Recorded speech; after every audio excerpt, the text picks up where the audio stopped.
Hey now, what is up everybody? My name is Mike Brown, aka Review King MB, and I just got done watching, finally, it did feel like it took longer than usual, The Punisher Season 2. This is on Netflix, and it's funny with the show because when it came out, or even before it came out, the weeks building up, people were saying, should I even watch this? Because it's probably going to get canceled in a couple weeks by Netflix, just like they've done every other Marvel show that they have. Iron Fist, Luke Cage, Daredevil. I'm still reeling off of Daredevil's cancellation. But I still watched it, and I enjoyed The Punisher Season 2. Did I like it more than Season 1?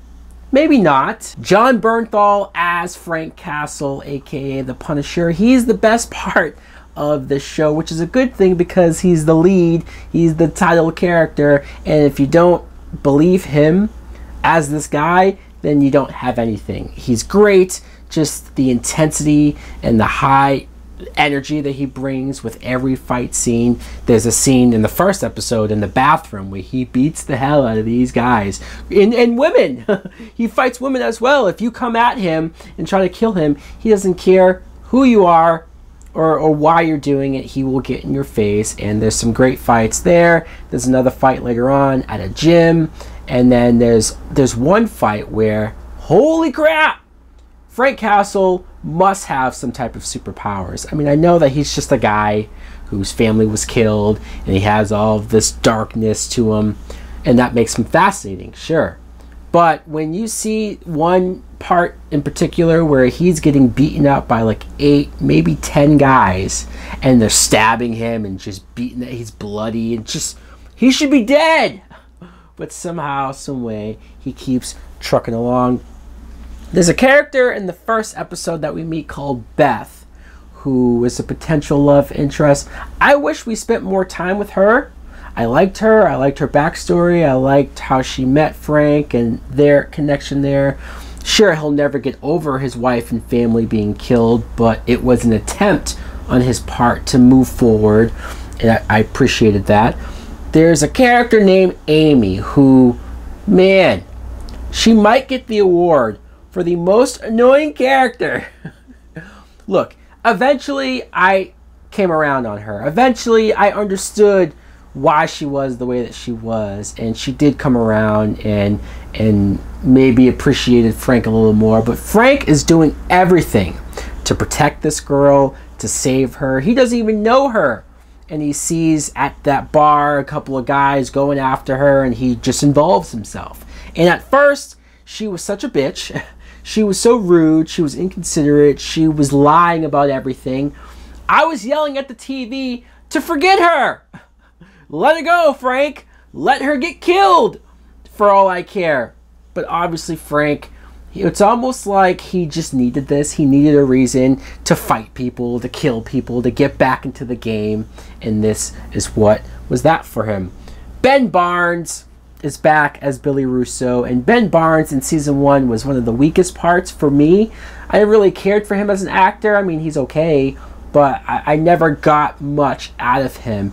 And with the cliffhanger last season with him becoming Jigsaw, I thought, okay, we're going to get some juicy stuff here.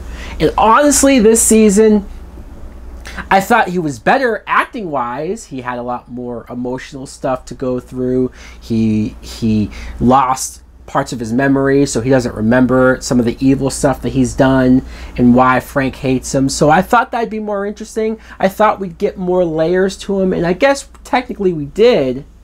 But between the lame cuts, the little tiny like cat scratches on his face, I was expecting something more horrific, something more gruesome. Frank was grinding his face up against broken mirror glass, and I wanted, I mean, maybe you didn't have to go as over the top as Jigsaw, the way he looked in Punisher Warzone, because sure, that was silly, but I wanted something more. I wanted to look at this guy. There was parts where he's wearing a mask, and then he finally takes it off, and you're expecting something gruesome. And no, it's Ben Barnes with a couple of scratches on his face. I don't know if they just didn't have the budget to do it or if they didn't want to go too far with it, but that was lacking. They spent all this time talking about how scarred up he is, and I never quite bought that. And as a villain, he does some villainy stuff for sure, but he never felt like the main villain. They didn't seem like they took as much advantage of the personal stakes that he had with Frank, the history and whatnot. Agent Mahoney, I really liked her this time around. The first season, she was there. She got romantically involved with Billy Russo, and then she got shot in the head. So you figure, okay, well, what more can you do with her? This season, she's angry. She's pissed off. She hates how she was used by Billy, and she's all about catching him and going after him. And then she has an antagonistic relationship with Frank Castle as well. There's a character who is Billy Russo's therapist named Krista. I didn't care for her. The actress is fine. I know her from Supergirl, so okay. But just, I thought she was dumb.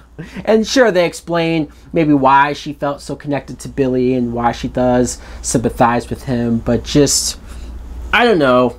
She kind of was just there just to be there. We did get introduced to a new villain, though. It's John Pilgrim from the comic books. He's played by Josh Stewart, an actor that I've seen in a few things, Dark Knight Rises, The Collector. He's a good actor, and this was a role that I found oddly fascinating because he was a religious dude, an Amish dude, so he had those morals and convictions, but yet he's over here killing people who he thinks are corrupt or not doing the right things in life, and he's going after this girl in particular that Frank is protecting, so that makes them clash. So there were scenes with him that I did find scary, like when he has a small town police station held up and showing how maybe powerful this guy really is. But then there's like 4 or 5 episodes where he disappears, and then when he comes back, I went, oh yeah, that guy. So look, this season I've already seen some people say that it's slow, that there's a lot of episodes in the middle where not a lot happens. I don't disagree with that. I don't. When the action does happen, it's great, and it's brutal, and it's bloody, and it's what you want to see. But I do admit that there were some slow episodes. There were some moments where maybe you felt like maybe they didn't need the full 13. And I'm usually a defender for the Netflix model of, like, you know, 13's perfect because it's still better than 22, which is the average on TV. But I understand that people were a little bored, or if they do check out, if they don't end up finishing it. But I will say, if you do stick around, if you do finish it, you won't be disappointed. There are some satisfying moments with this, and I think The Punisher is one of the better shows. If it gets canceled, well, I guess we'll just add it to the collection. There is one character from Daredevil that shows up. I won't say who, but when they show up, it made me sad, because it reminded me that Daredevil's canceled and that we're not going to be able to do this anymore. So guys, the season's fine. Season 2 of Punisher is good. I enjoyed it. Let me know in the comments below if you saw it, if you enjoyed it, if you didn't enjoy it, why not? Do you think it will be canceled? Thanks for watching. Like, comment, subscribe. Later!